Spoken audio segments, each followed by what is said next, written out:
Procurar, dentro do seu possível, praticar cada orientação e refletir sobre cada ideia apresentada. Nós também temos enviado, durante esta semana e pelos próximos dias, vamos estar enviando aquele devocional diário, também com base nesse assunto que estamos meditando. E semana que vem, como eu disse aqui no começo do culto, possivelmente nós teremos também uma palavra dentro desse mesmo tema, um mês para viver, sobre suicídio. Um assunto que está em pauta hoje, como eu disse, é a segunda maior causa de morte entre jovens de 19 a 59 anos. E, como eu brinquei aqui no começo, você se inclui também aí, né? A maioria de nós está incluída nessa faixa. Então, eu quero, você que está nos assistindo também pelo Facebook, assista a semana que vem, vai ser muito bom. Uma perspectiva bíblica, uma perspectiva também prática do suicídio, ok? 30 dias, um mês para viver. 30 dias para uma vida sem remorsos. O objetivo desta mensagem não é que você viva apenas o hoje. Não é para você deixar seu emprego e sair por aí gastando seus recursos inconsequentemente. Isso seria uma atitude egoísta e irresponsável. A tese central é, se você tivesse apenas um mês para viver, se você tivesse apenas um mês de vida, o que mudaria em sua vida? Normalmente nós temos medo de fazer perguntas difíceis, não é mesmo? Quem é aqui que gosta de perguntar a si mesmo, o que aconteceria se eu morresse nos próximos dias? O que aconteceria com a minha família? A gente não gosta de fazer essas perguntas. O que aconteceria se meu pai morresse, minha mãe morresse? Não é? A Bíblia é o único livro sagrado que fala com naturalidade sobre a morte e nos prepara para viver bem e estar preparados para passar pela morte. Alan Sachs, um doutor em biomedicina, disse o seguinte: a morte é mais universal que a vida. Todo mundo morre, mas nem todo mundo vive. Interessante, não é? Todo mundo morre, mas nem todo mundo vive. Tem gente que está apenas existindo, mas não está realmente vivendo. O alvo desta série de mensagens é que todos passemos a experimentar a vida em toda a sua plenitude, deixando aquela vida básica, sabe? Pela metade, que o mundo tenta nos impor. E para fazer isso, através dessas mensagens, nosso alvo é que você decida, no presente, fazer ajustes e mudanças que mudarão sua vida para muito melhor, com a ajuda de Deus. Vamos começar te relembrando algo que você sabe bem. Sua vida na Terra é única. Você só tem uma. E ninguém pode viver a sua vida e você não pode viver a vida de ninguém. E ela é breve. Por mais longa que ela seja, no final dos seus dias você vai dizer como a vida passou rápido. Como a vida é breve. O que você tem feito com ela? O que você tem feito com a sua vida? Os seus dias estão passando bem mais rápido do que você gostaria. Irmãos, eu quase não estou aqui hoje. Essa semana eu sofri uma ameaça de morte.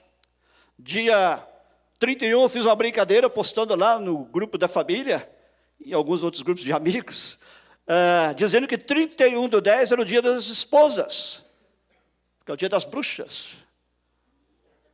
E que dia 1º é o dia do homem, dia de todos os santos. E a minha esposa lá do Brasil me lembrou que dia 2 era o dia de finados. E que meus dias estavam contados. Graças a Deus, ela chegou muito cansada, irmãos, da viagem. E não conseguiu cumprir a sua palavra. Seu tempo na Terra é limitado. Por mais que o foco da vida não seja a morte, eu não posso viver ignorando essa realidade. Porque a morte continua sendo o grande nivelador do homem. Ela nivela todos, por igual, não é? E a cada tic-tac do relógio, um momento de vida fica para trás sem nenhuma possibilidade de retorno. Olha para o seu relógio, se você tem uma aí. Hoje eu vou permitir que você olhe no seu celular. Dá uma olhadinha aí no seu celular. Mas não vale abrir Facebook, grupos, WhatsApp. Se eu passar aí, eu vou tomar o celular. Mas olha aí, só no seu relógio. Cada tic-tac aí, às vezes você não percebe, porque o relógio é eletrônico, né? Significa que passou 1 segundo, 2 segundos, 3 segundos, 1 minuto, e nunca mais vai voltar. Cada dia que passa, cada hora que passa, cada minuto que passa, vai embora para sempre. Quando eu olhar a vida e a morte com mais naturalidade e admitir que minha vida é única e é breve, vou me libertar e poder agir com mais autenticidade, vou ser mais eu. E também com ousadia, vou ter mais coragem. Talvez nenhum lugar aqui na terra represente melhor a eternidade do que um cemitério. Semana passada, falamos sobre o traço. Pode pôr de novo aquela imagem daquela lápide lá do cemitério? Não é? É muito interessante olhar nas lápides dos cemitérios os traços entre a data de nascimento e morte. Semana passada nós falamos sobre esse traço que ele representa. Toda a nossa vida está contida nesse traço. Antes vem a data que você nasceu, depois vem a data que você morreu. Mas o importante é o que está nesses traços. Não é? O que é que está no traço da sua vida? Como é que você está vivendo a sua vida? Eu não sei quem aqui gosta de visitar cemitério. Eu gosto. Só que eu não vou, porque eu não encontro companheiro. Será que é muito tétrico querer visitar um... Aqui nos Estados Unidos o pessoal vai no cemitério lá em Hollywood, passa até filme lá, né, para a turma assistir, faz piquenique. Alguém falou, pastor, vai naquele. Não, não quero ir naquele, aquele é badalado. Eu quero ir num cemitério de gente morta mesmo. Onde só tem mortos, eu quero ir lá para ver vivos. Tá? Porque isso ajuda a gente a pensar. A Bíblia diz assim que é mais importante você ir à casa do luto do que na casa onde há festa. Porque ali você começa a contemplar esta realidade da qual nós estamos falando. Daquele traço lá, né? E ao olhar para essas lápides, nós podemos pensar, né? Pelo que essa pessoa viveu? Qual foi a motivação da vida dela? O que ela mais amou? Quais foram suas paixões? Quais foram suas lutas, dores, medos, traumas, angústias?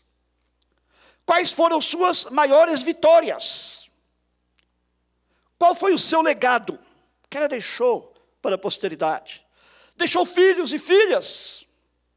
Quais foram seus arrependimentos? Você não pode escolher as datas da sua lápide, mas você pode escolher as respostas que as pessoas que te conhecem vão dar sobre o traço da sua vida. Quando alguém perguntar isso, você pode escolher as respostas que as pessoas vão dar sobre como você viveu a sua vida naquele traço. Você pode decidir como usar o seu traço. Salmo 90, 12, diz assim: ensina-nos a contar os nossos dias, para que o nosso coração alcance sabedoria. Espero que o Espírito Santo nos ajude a fazer as grandes e necessárias mudanças da vida enquanto estamos vivos. E que através destas mensagens, desta série de mensagens, você peça perdão. Perdoe. Deixe de ser centrado em si. Deixe de ser materialista. Procure as pessoas que ama. Assuma mais riscos. Deixe as preocupações da vida de lado. Acorde diariamente para um novo dia. Intensifique seu relacionamento com Deus diariamente. Ame intensamente a cada instante e seja generoso a cada oportunidade. Com as mensagens que vamos pregar aqui, com os estudos das células, a leitura do livro, se você puder comprá-lo, e o exercício prático do que nós estamos pregando aqui e do que vamos falar nas células, no caso, se você ler o livro, você terá, no final deste período, maior clareza dos propósitos em sua vida e uma paixão renovada por Deus e pelas pessoas de Deus. Sua vida crescerá em qualidade grandemente. Muitas vezes essa falta de encarar a brevidade da vida terrena não nos permite ver a beleza e a grandeza que podemos ter vivendo do jeito de Deus. Você foi feito para ser eterno. Deus colocou isso dentro do seu coração. Vamos relembrar que a gente leu aqui semana passada, Eclesiastes 3:11. Também Deus pôs no coração do homem o anseio pela eternidade. Deus pôs no coração do homem o anseio pela eternidade. E você já pode ir se preparando para desfrutar dessa eternidade, aqui mesmo, vivendo intensamente da forma que Deus nos fez para viver, e desfrutar o melhor da vida e de toda a criação de Deus. Queremos desafiar você, baseados na palavra de Deus, a viver apaixonadamente, como Jesus, a amar completamente, como Jesus, a aprender humildemente, como Ele, e se preparar para partir corajosamente, como Ele, e viver sabendo que o fim aqui não é o fim na eternidade. Vamos hoje então à nossa segunda mensagem desta série transformadora. Hoje eu quero falar sobre vivendo apaixonadamente. Tire seus sonhos congelados do freezer. Em casa tem um freezer, né? E esta semana, quando eu abri o freezer, depois de alguns dias, tive uma grata surpresa, estava cheio de sacos de pão de queijo congelados. Quer deixar o mineiro alegre? enche o freezer da casa dele de pão de queijo. Não é, irmã Roberta? Não é, irmã? Só os mineiros aí, estão dizendo que sim, né? Aleluia! Deus é bom, né? Olha aqui, 1 Reis 3, 5 e 9, diz assim, em Gibeon, o Senhor apareceu a Salomão no sonho, à noite, e lhe disse, peça-me o que quiser e eu lhe darei. Só se Deus aparece para você no sonho e diz isso, Abraão, peça-me o que quiser e eu lhe darei. E ele pediu, dá ao teu servo um coração cheio de discernimento para governar o teu povo e capaz de discernir entre o bem e o mal. Henry David Thoreau, um filósofo norte-americano, diz o seguinte, nossa vida mais real acontece quando vivemos nossos sonhos acordados. Gente, falar em sonho essa noite, eu sonhei tanto, mas tanto, acho que foi a mudança de horário. E é engraçado que todos os meus sonhos foram em inglês, César. Eu nunca tinha sonhado em inglês. Eu só falava inglês, as pessoas só falavam inglês. Acho que eu estou finalmente aprendendo a língua, né? Eu tinha um amigo que ele comprou, ele chegou aqui nos Estados Unidos e falou, eu vou aprender mais rápido que vocês. Eu falei, como? Ele falou, eu comprei um negócio, uma fitas lá especiais, você põe dentro do gravador, você põe debaixo do travesseiro, você vai dormir. E aí, enquanto você está dormindo, você está aprendendo inglês. Gente, que a gente tirou de sarro dele. Esse é o cara que foi dormir falando só português e acordou falando inglês. Isso é impossível, né? Mas no meu sonho eu só sonhava inglês. Agora, a melhor coisa é você viver os seus sonhos acordado, como disse esse sábio. Existem mais pessoas vivendo abaixo da média do que você imagina. Pessoas vivendo pela metade, elas vivem aqui, enquanto poderiam estar vivendo além. Alguém disse assim, a vida não é medida pelo número de vezes que você respira, mas pelos momentos que tiram o seu fôlego. Olha que coisa linda. A vida não é medida pelo número de vezes que nós respiramos, mas pelos momentos que tiram nosso fôlego. É quando você tem aquele, né? E Jesus disse o seguinte, eu vim para que tenham vida e a tenham em abundância. Isso está em João 10:10, caso você queira marcar na sua Bíblia. Pense bem, de 1 a 10, que nota você daria para a sua qualidade de vida hoje? Seja honesto consigo mesmo. Pensa um segundo aí. 2, 3, 4. De 1 a 10, que nota você daria para a sua qualidade de vida hoje? Eu vou ser sincero com você, eu me dei 8. Ficou satisfeito com o seu resultado? Eu não fiquei, eu quero mais. Sua vida pode ser intensa, mas ela precisa ser segura. Meses atrás, eu fui a um parque de diversões com alguns irmãos, os 3 mosqueteiros. O nome de um é Anderson, do outro é Elias e do outro é Josiane. E junto com eles estava o D'Artagnan também, que é a Estela. Eu estou chamando de 3 mosqueteiros porque todo sábado eles vão ao parque de diversões. E eles foram à montanha-russa, enquanto eu e minha irmã ficávamos em terreno seguro, né? Subi naquele negócio. Mas eu já fui a uma montanha-russa. Eu já subi numa montanha-russa. Enquanto ela se prepara para o primeiro grande movimento, aquele clique, clique, clique, né? Mexe nas nossas entranhas mais profundas, não é? Até mesmo quem gosta, dá aquele friozinho na barriga, né? Quem aqui gosta de montanha-russa? E quem não gosta de montanha-russa, como eu? Já fui, mas eu não gosto. Então vai quase empatado aí, né? Aí o que acontece? Mas quando você sobe, dá clique, clique, né? Dá um frio na barriga, mas depois o prazer é sensacional. Isso para os outros, mas não para mim. Para quem gosta, né? Você pode gostar de montanhas russas, mas você não precisa parar de andar, tá?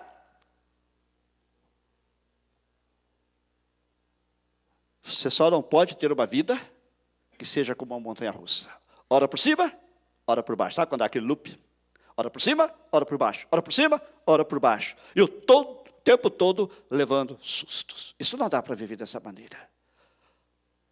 A vida não é um parque de diversões. Ela é real. Você está vivendo assim? Para cima, para baixo, para cima, para baixo. Conhece pessoas que vivem assim? A vida é bem mais que isso. Você pode ter uma vida apaixonada e intensa, mas segura e estável.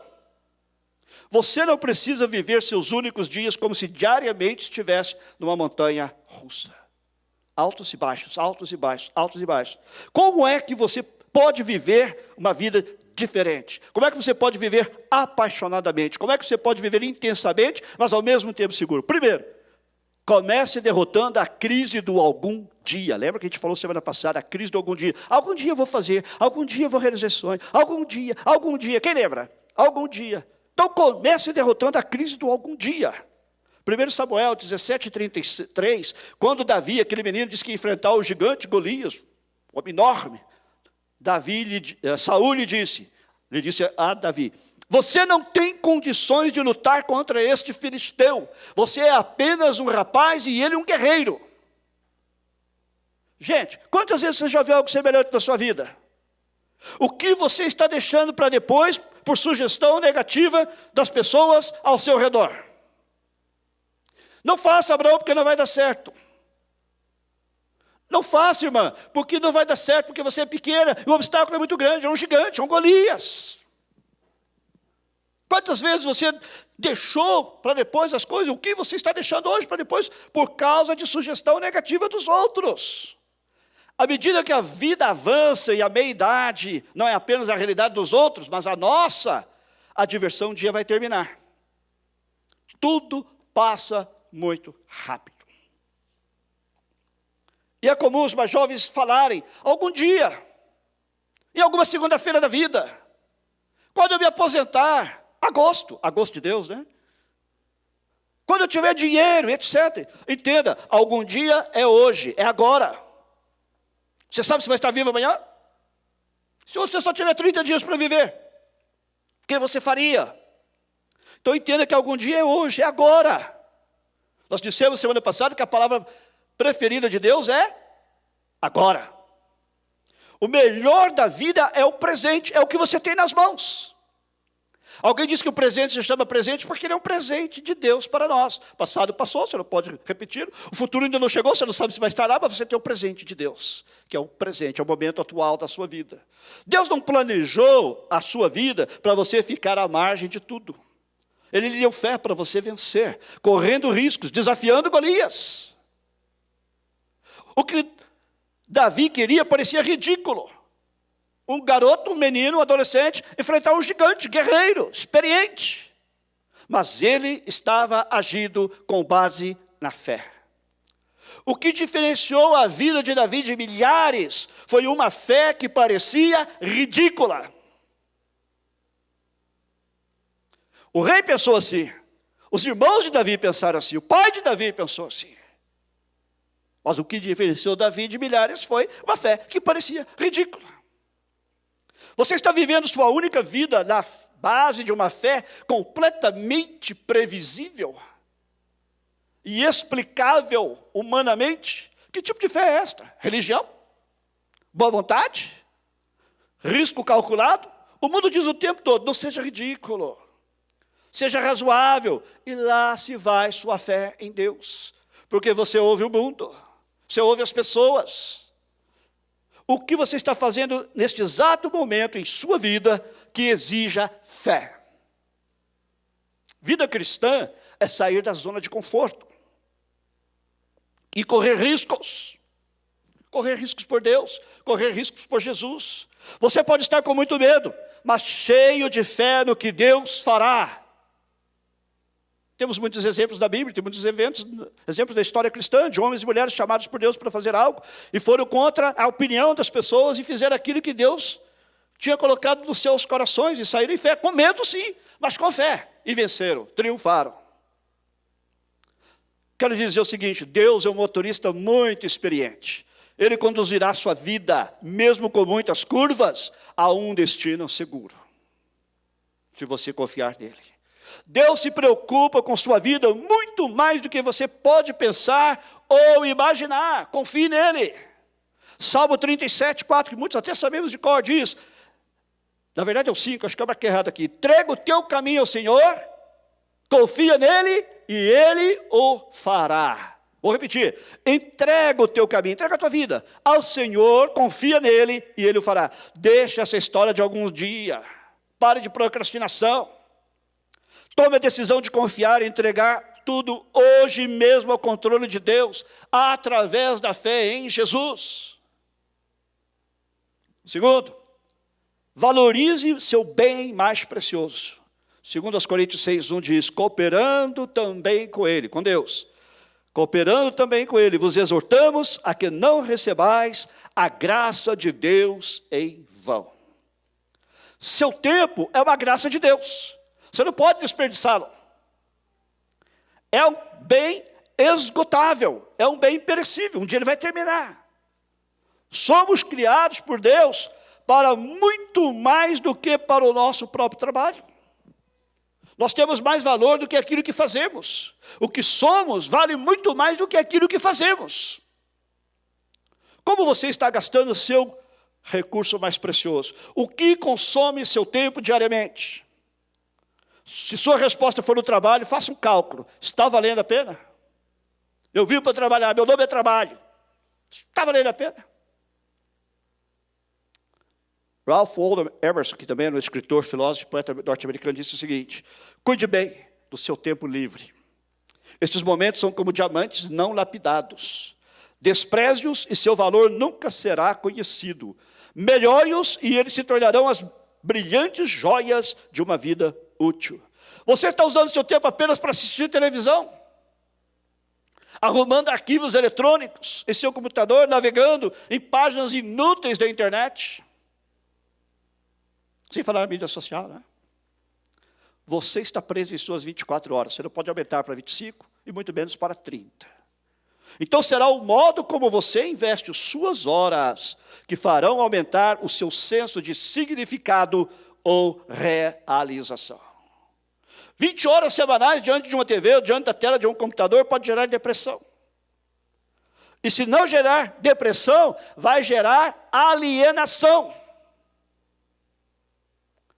Aproveite ao máximo cada hora do seu dia. Ela é única e sempre especial. Recuse-se a desperdiçá-la. Jack Grapple disse: o gerenciamento do tempo é, na verdade, o gerenciamento da energia. Como é que você está gastando a sua energia que Deus lhe deu? 3. Tenha certeza de que está conectado à fonte certa.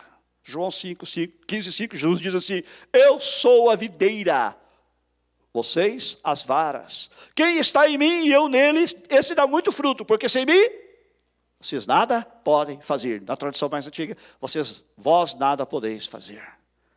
Você precisa estar ligado na fonte certa diariamente. Hoje eu queria carregar meu celular aqui para a gente filmar o culto, e meu sobrinho falou: eu estou aqui com um carregador. E eu coloquei. Se eu tivesse colocado na fonte errada, não teria dado certo. Não funcionaria. E muitas vezes nós estamos ligados da nossa vida na fonte errada. Agostinho de Hipona, o famoso Santo Agostinho, disse assim: formaste-nos para ti, ó Deus, e nosso coração não terá sossego enquanto não encontrar em ti descanso. As mudanças de sua vida só serão seguras e corretas se tiverem a fonte certa. E a motivação correta. A gente falou sobre a motivação correta semana passada. Mudança por mudança não muda em nada, essencialmente em sua vida. A chave para a saúde espiritual é manter um forte relacionamento com o Criador. Em que área da sua vida você precisa mudar? Romper um mau hábito? Romper um mau hábito? Alguma questão de relacionamento? Deixou pessoas para trás? Que áreas da sua vida você precisa mudar? Permanecer em Jesus, estar conectado, é uma fonte segura e inesgotável de energia. Jesus falou assim: olha, eu sou a videira e vocês são as varas. Quero dizer o seguinte: você não é responsável por produzir frutos, Jesus é. Quem vai produzir frutos em você é Jesus. Sem mim, nada podeis fazer. Agora, não se esqueça de que a poda é necessária para produzir mais e melhores frutos em sua vida. Esta semana nós estávamos estudando Romanos, capítulo 11, em nossa escola teológica aqui da igreja, e nós vimos quando Paulo diz assim: os judeus, eles são uma oliveira, a oliveira natural, a oliveira que foi cultivada. E nós, os gentios, os não-judeus, éramos como uma oliveira brava, zamujeiro, que foi enxertado na oliveira natural, ou cultivada, para que essa pudesse produzir mais frutos. E Jesus nos diz aqui que Algo semelhante acontece, nós somos enxertados nele. E ele produz frutos em nós e através de nós. Agora, é necessária a poda para produzir mais e melhores frutos em sua vida. Então virão problemas, virão lutas, conforme a gente falou na semana passada. É a maneira de Deus trabalhar em sua vida. E somente sabe fazer a poda o bom viticultor. Ele sabe como podar sem estragar o ramo. E Jesus diz que Deus é o viticultor. Tudo o que você precisa fazer é permanecer conectado à videira 24 horas por dia, sem parar. Esteja fazendo o que você esteja conectado à videira. A videira verdadeira, ela é fonte de poder para mudar a sua vida. Como? Você precisa manter diariamente 2 hábitos espirituais chaves. Semana passada nós falamos de 2 coisas que podem transformar seu caráter. As únicas 2 coisas, quem sabe? Quem lembra? Ler um bom livro, ler a Bíblia, e pessoas e cuja companhia você anda. São as pessoas que formam seu caráter e os livros que formam seu caráter. Então leia a palavra de Deus e tenha Deus como seu melhor amigo. Mas hoje eu quero falar sobre 2 hábitos espirituais chave que você precisa manter diariamente para estar conectado na videira. Primeiro, comunicação direta, diária, sem intermediários com Jesus. Você pode pedir oração ao pastor e a outros? Pode, mas você precisa desenvolver sua própria vida de comunhão com Ele, de comunicação com Ele. Falar diariamente com Jesus. Tem muita gente que quando se aproxima de Jesus, usam intermediários, o santo isto, o santo aquilo, a Maria, mãe de Jesus. Não, a Bíblia diz que Jesus é o nosso único mediador. Ele é o único mediador entre Deus e o homem. E eu posso ir diretamente a Ele. E é Ele quem vai me ouvir e vai interceder por mim diante do Pai. Mantenha uma vida de comunicação diária, direta, sem intermediários com Jesus. E segundo, confissão constante de seus pecados, erros e fraquezas. Eu vou voltar a falar um pouco mais sobre isso. 4, respire bem primeiro e ajude depois. Mateus 22, versículos 37 a 39.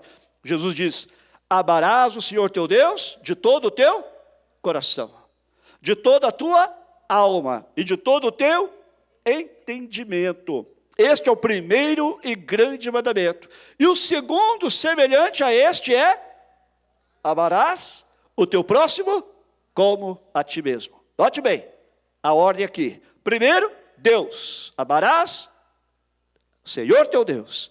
E depois o próximo. Filantropia, ajuda aos outros, que não seja precedida de um amor tridimensional, alma, intelecto e coração, a Deus não dura, não permanece e não frutifica. Você primeiro precisa estar saudável com Deus para Deus salvar o mundo. Você não pode dar o que você não tem. Você não pode repartir se você não está totalmente satisfeito. Você precisa envolver-se com Deus e depois as pessoas ao seu redor. Quantos aqui já viajaram de avião? A menos que você tenha atravessado a fronteira aí, seja um borrado, né? Você já viajou de avião pelo menos uma vez na sua vida. Quem mora aqui nos Estados Unidos sabe do que eu estou falando. Os wetbacks. Quando você está no avião, não sei se você já percebeu, a aeromoça, ou o comissário de bordo, começa a dar instruções, como proceder. Aperte seu cinto, faça isso, faça aquilo, tem aí um colete salva-vidas, caso o avião precise descer na água, etc. Aí ela fala sobre as máscaras de oxigênio que estão embutidas acima da sua cabeça e que, em caso de despressurização do avião, cairão. E qual é a instrução que ela dá? Se isto acontecer, primeiro põe a máscara no seu colega do lado. Primeiro coloca a máscara no seu filho. É assim, César? Não. Primeiro coloca a máscara em você. Depois você ajuda os outros. Porque se você tentar colocar a máscara no outro e você ficar sem oxigênio, você morre. Enquanto você está tentando salvar uma vida, você morre. Então ela fala, primeiro coloque em você, né? Puxa aquelas cordinhas, e depois você ajuda outro. E Jesus está ensinando a mesma coisa. Primeiro Deus, depois os outros. Viva primeiro. Respire primeiro. Ajude depois. Coloque a máscara em você primeiro, depois dos outros. Cuide do seu corpo, da sua saúde, da sua alimentação. Como você está se sentindo? Você tem colocado sua máscara primeiro? Preste atenção, respirar primeiro não é um gesto egoísta, é apenas essencial. Está claro? 5. Viva para a grandeza e não para a mediocridade. Jesus diz assim, Mateus 25, 31, 33. E quando o Filho do Homem vier em sua glória, e todos os santos anjos com ele, então se assentará no trono da sua glória. E todas as nações serão reunidas diante dele, e apartará uns dos outros, como o pastor aparta dos bodes as ovelhas, e porá as ovelhas à sua direita, mas os bodes à esquerda. Poucas palavras, Deus não tem prazer em coisas inúteis. Tudo o que ele fez é belo, é rico, é interessante, e com grande propósito de glorificá-lo. No final, Deus vai separar o que não serve. Não sou eu que está dizendo, é Jesus.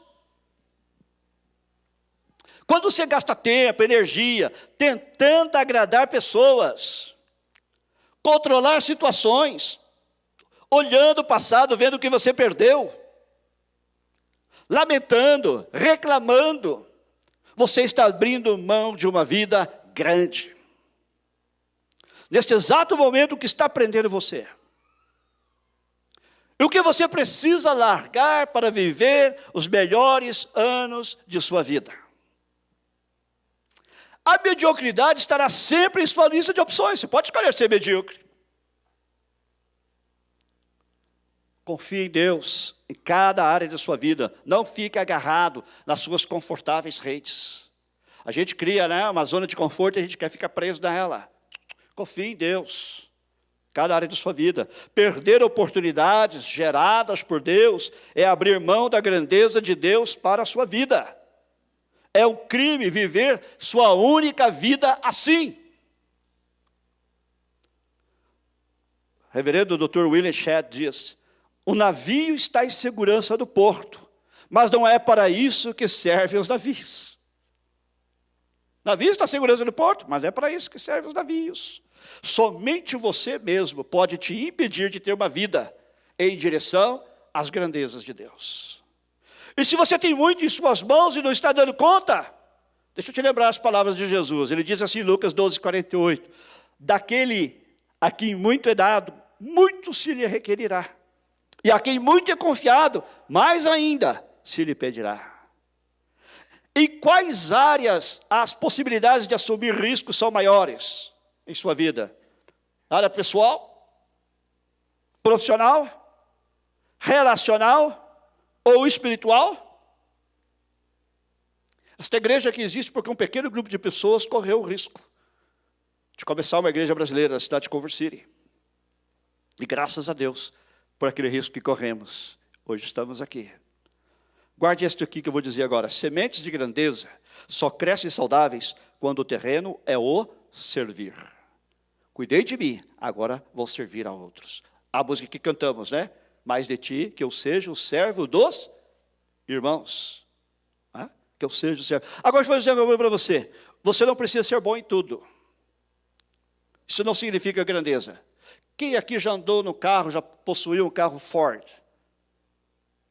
Se você nunca possuiu, pelo menos você já andou em um, com certeza. Mas no Brasil, antigamente, só tinha aquela caminhonete Ford 150, ela era onipresente quase, Se você queria andar lá, eu procurei cidade do interior, tinha que ser na Ford 150. Ou então na rua Willis, que também depois parece que era na Ford, Então veja bem, Henry Ford, o fundador da Ford, ele foi um mau empresário e administrador, você sabia disso? Ele faliu 5 vezes, uma delas na Amazônia brasileira, pouca gente sabe disso. Sabia, César, você que é amazonense? Sabia, Genildo? Lá na sua terra, Henry Ford faliu lá. Mas ele foi um engenheiro visionário e obstinado. Ele falou, eu não vou viver para a mediocridade, eu vou procurar coisas grandes. E ele conseguiu. Imagine você com Deus. Agora eu quero lhe dizer uma coisa, quando você errar, não desista. Jamais desanime e desista. Todos que conhecem a Bíblia sabem de Batseba. E também do seu pecado. Quem lembra de Batseba? A mulher que adulterou com Davi.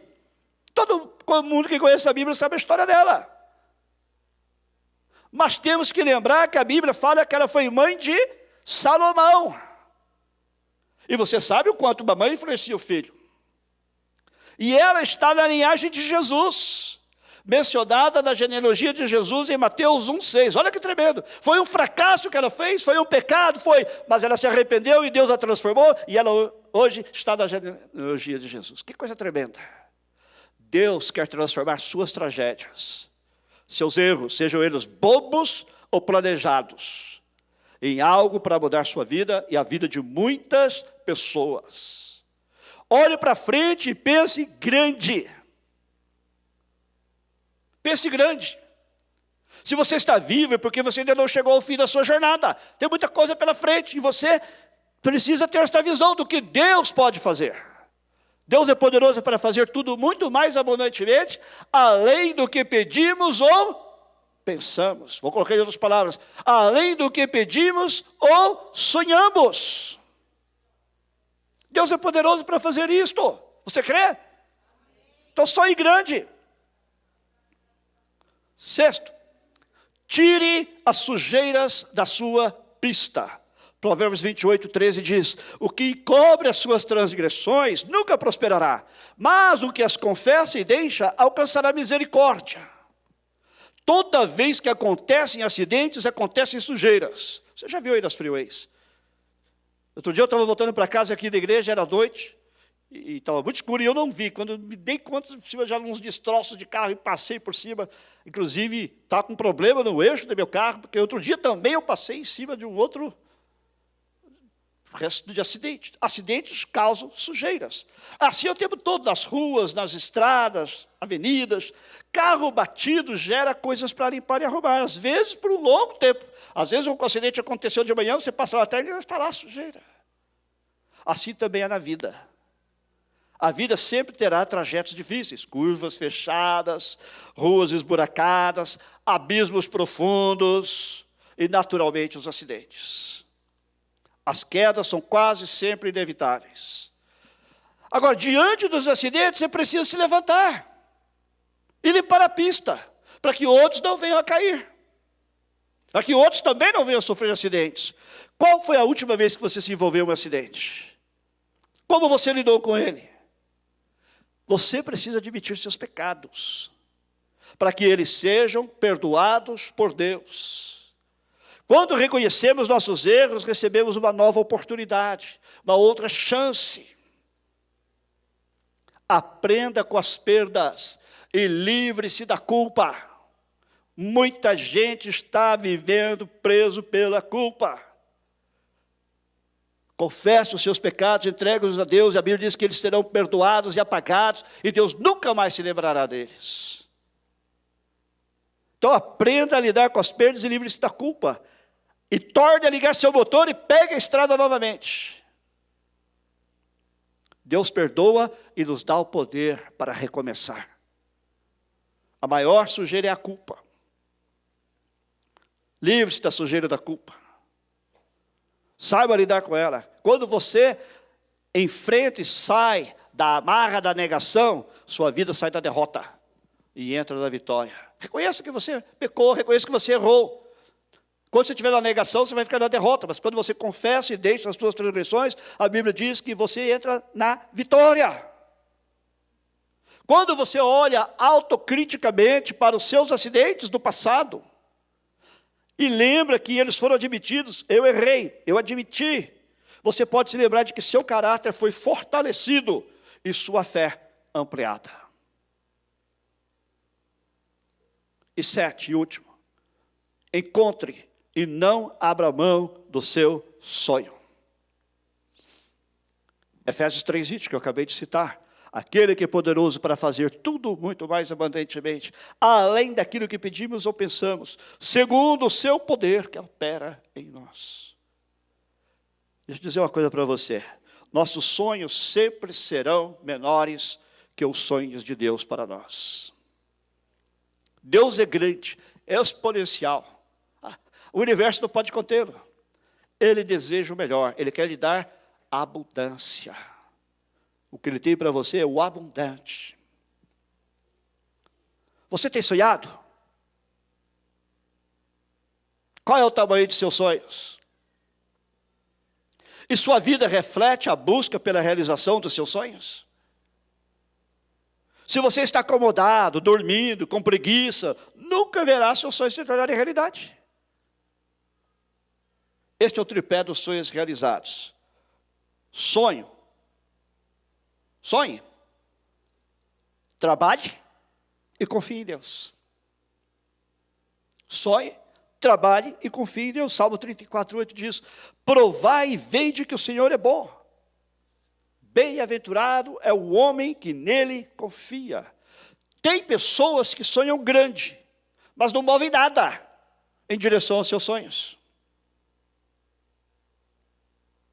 Rick Warren disse: nada acontece até que alguém sonhe antes. Isso é uma verdade, mas não basta sonhar. Eu já citei aqui Henry David Thoreau, que diz que nossa vida mais real acontece quando vivemos nossos sonhos acordados. Nunca abra mão do que Deus plantou em seu coração e do que Ele te deu como palavra de promessa. Se o sonho foi plantado por Deus, não abra mão dele sob circunstância nenhuma. Virão contradições, virão oposições, mas não abra mão. E se você tem uma palavra de promessa de Deus, não abra mão. O propósito de Satanás é roubar os seus sonhos, te impedir de receber o que Deus planejou para a sua vida. E você deve estar ciente de que ele está totalmente decidido. Satanás não brinca em serviço. Ele está totalmente decidido, tentando até mesmo fazer você duvidar dos seus sonhos. Os sonhos de Deus jamais vão morrer. A gente até canta uma música que diz praticamente essas mesmas palavras. Tá? Os sonhos de Deus jamais vão morrer. Agora, como avaliar se os seus sonhos realmente vêm de Deus? Se não são meus sonhos carnais e egoístas, é possível você saber se os seus sonhos vêm de Deus. Veja sempre esses sinais. Primeiro, Deus nunca lhe dará sonhos contrários à sua palavra.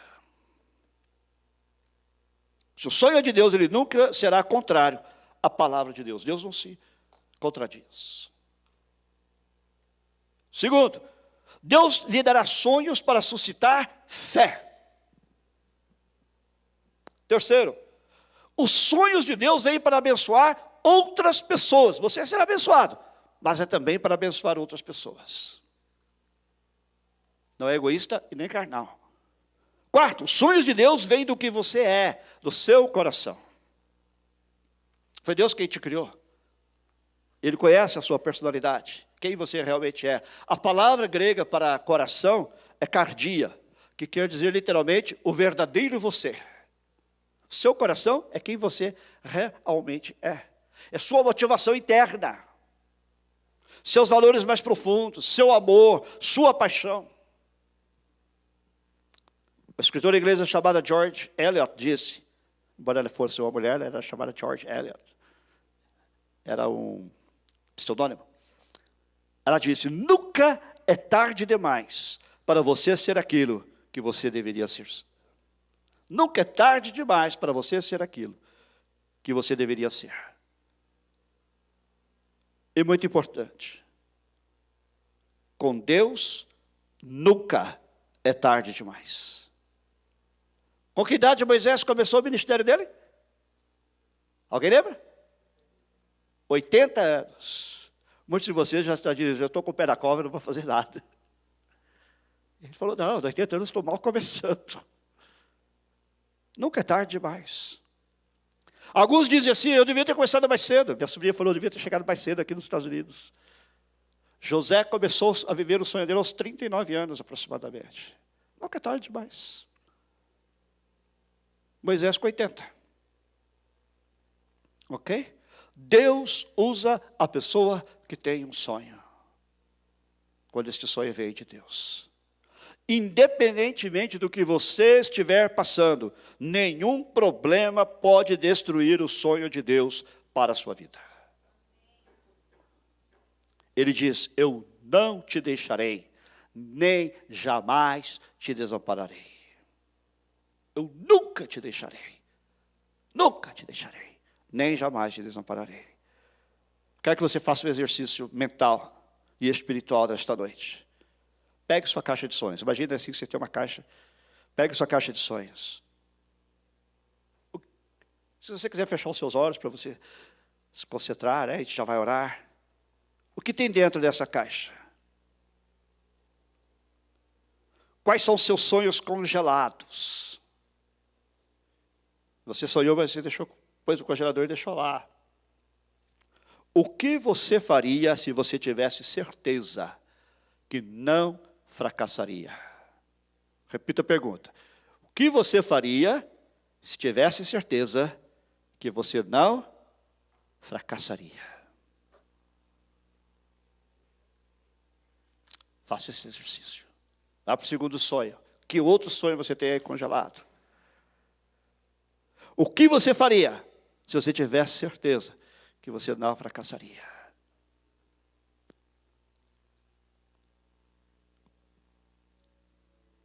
Sua cabeça baixa, seus olhos fechados. Vamos orar juntos nesta noite. Senhor, Tua palavra nos desafia a viver abundantemente. Tua palavra nos desafia a viver apaixonadamente. Muitas vezes nós estamos vivendo a vida para agradar a outros.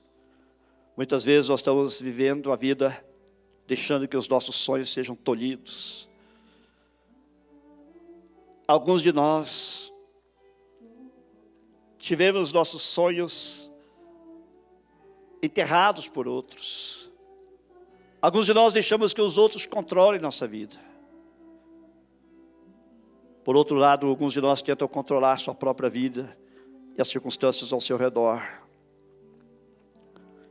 E Tua palavra, na verdade, nos dá diretrizes, e nós vimos algumas delas aqui, de como viver apaixonadamente. Senhor, ajuda-nos a pedir perdão às pessoas a quem temos magoado, a perdoar os que nos magoaram. Ajuda-nos a deixar de ser centrados em nós mesmos. Ajuda-nos a deixar de ser materialistas, de nos apegarmos às coisas materiais. Ajuda-nos a procurar as pessoas que amamos. Ajuda-nos a assumir mais riscos pela fé, como Davi, Senhor.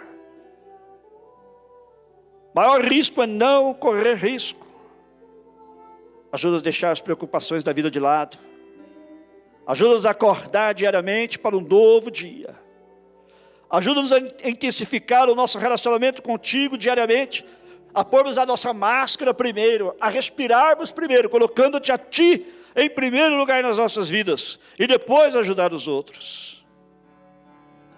Ajuda-nos a amar intensamente a cada instante as pessoas da nossa vida, nossos familiares, nossos queridos, nossos amigos, e ajuda-nos a ser generosos a cada oportunidade. Ajuda-nos a lembrar também, Senhor, que não fomos criados para viver somente neste mundo, mas para viver eternamente. Ajuda-nos a reavaliar nossa vida e dar uma nota, Senhor, de 1 a 10, com sinceridade no nosso coração, e a procurar com a Tua ajuda mudar aquilo que pode ser mudado em nossa vida, para melhor, para desfrutarmos desta vida apaixonada, desta vida abundante que Jesus promete.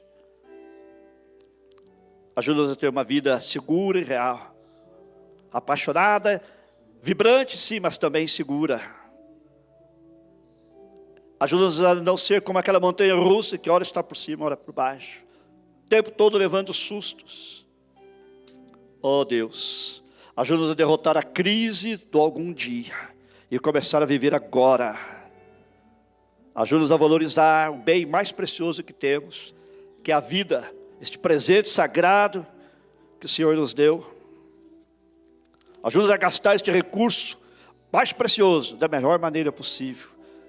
Ajuda-nos também a ter certeza de que estamos conectados à fonte certa, que é Jesus. E se alguém aqui nesta noite que ainda não conhece Jesus, que possa se conectar com Ele também, Senhor.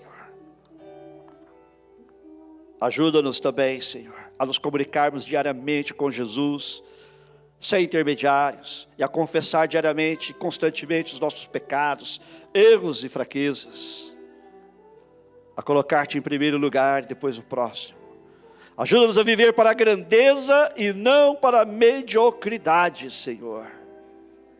Ó Deus, e se erramos, se cometemos pecados e erros, ajuda-nos a reconhecer e jamais desanimar e desistir, mas a tirar as sujeiras da nossa pista, confessando os nossos pecados, deixando-os, para recebermos de Ti a misericórdia e podermos então nos levantar, limpar a pista e nos livrar da culpa. E com o Teu poder, recomeçar, Senhor. E ajuda-nos a encontrar e a não abrir mão do nosso sonho, Senhor. Ajuda-nos a sonhar, sim, mas também a trabalhar para a realização do nosso sonho, confiando em Ti. Porque pessoas que sonham grande, mas não movem nada, em direção aos seus sonhos jamais os alcançarão. Ajuda-nos a nunca abrir mão do que Tu plantaste em nosso coração, dos sonhos que vêm de Ti, e da Tua palavra de promessa para nós. Que fiquemos atentos para que Satanás não roube os nossos sonhos e nos impeça de receber o que Tu planejaste para nossas vidas. Ó Deus, ajuda-nos a tirar nesta noite sonhos congelados da nossa caixa de sonhos, entregá-los nas Tuas mãos. Entrega agora os seus sonhos a Deus. Coloca nas mãos do Senhor e fala: Senhor, aqui está o meu sonho. Se você tem mais de um, aqui está o meu sonho número 1, Senhor. Faça isso em silêncio entre você e Deus. E aqui está meu sonho número 2, aqui meu sonho número 3, Senhor.